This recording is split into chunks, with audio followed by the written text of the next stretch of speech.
Hi అండి, అందరికీ welcome back to Keerthi home stories. ఇప్పుడు వరకు మీరు చాలా రకాల రవ్వ లడ్లు చూసుంటారు, తినే ఉంటారు. కానీ ఒక్కసారి ఇలా ట్రై చేసి చూడండి, చాలా సింపుల్గా చాలా టేస్టీగా అయితే చేసుకోవచ్చు.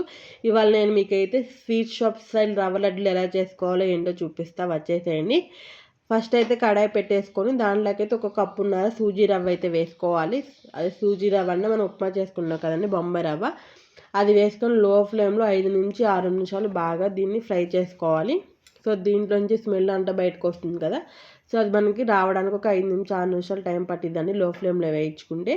సో అది వేగిన తర్వాత దీంట్లో అయితే ఒక కప్పున్నర పుట్నాల పప్పు అయితే వేసుకోవాలి. సో మన స్వీట్ షాప్ స్టైల్లో కాబట్టి స్వీట్ షాప్లో పుట్నాల పప్పు వేసి చేస్తారండి. సో అవి అయితే ఆల్రెడీ ఫ్రై అయి ఉంటాయి కాబట్టి ఒక 2 నుంచి 3 నిమిషాలు ఫ్రై చేసుకుంటే సరిపోతుంది పుట్నాలను అయితే. సో 2 నుంచి 3 నిమిషాలు ఫ్రై చేసుకొని ఇంక స్టవ్ ఆఫ్ చేసుకొని పక్కన పెట్టేసుకుందాము. తర్వాత అవి చల్లారిపోయిన తర్వాత ఇక్కడైతే ఒక మిక్సీ జార్లో ఒక 3/4 కప్పు పంచదార అండ్ 2 యాలక్కాయలు ఫ్లేవర్ కోసం అయితే వేసుకొని, మనం పుట్నాల పప్పు అండ్ రవ్వ మిక్సర్ ఉంది కదా, సో దాన్ని కూడా మిక్సీ జార్లో వేసేసుకొని ఫైన్ పౌడర్ లాగా అయితే దీన్ని మనం గ్రైండ్ చేసేసుకోవాలి. సో ఇప్పుడు మీరు వీడియోలో చూస్తే ఫైన్ పౌడర్ లాగా గ్రైండ్ చేసుకొని పక్కన పెట్టుకున్న తర్వాత మళ్ళీ కళాయి పెట్టేసుకుని దీంట్లో అయితే 4 స్పూన్లు నెయ్యి అయితే వేసేసుకోండి. ఇది మొత్తం మెల్ట్ అవ్వాలి.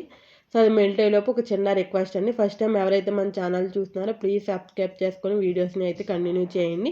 Previous shorts and long videos check చేసి మన ఛానల్లో కంటెంట్ ఉంది మీకు నచ్చిందంటేనే సబ్స్క్రైబ్ చేసుకొని అండ్ మీ ఫ్రెండ్స్ అండ్ ఫ్యామిలీ మెంబర్స్ అందరికీ షేర్ చేయండి.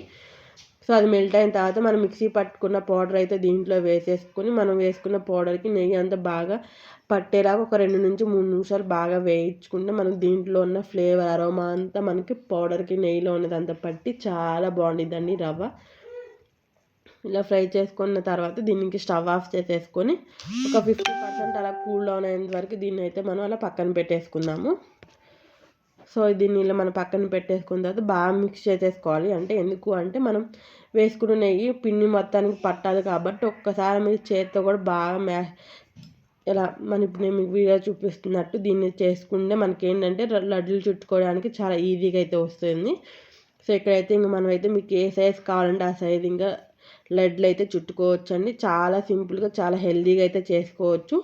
సో మీకు ఎక్కువ షుగర్ తింటారు అనుకుని నేను ఇక్కడ 3/4 కప్పు వేసాను కదా, సో మీరు 1 కప్ 1.5 కప్ అయినా వేసుకోవచ్చు అనమాట. మీ షుగర్ మీ టేస్ట్ని బట్టి, లేదు మీకు తక్కువ తింటారని అంటే 1/2 కప్ అయినా వేసుకోవచ్చు అండి.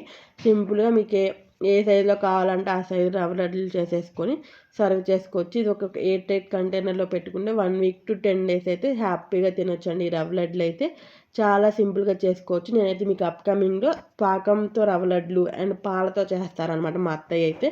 సో అవన్నీ నేను మీకు అయితే షేర్ చేస్తాను వీడియోలో. సో అవన్నీ మిస్ కాకుండా చూడాలనుకుంటే మన ఛానల్ అయితే సబ్స్క్రైబ్ చేసుకోండి.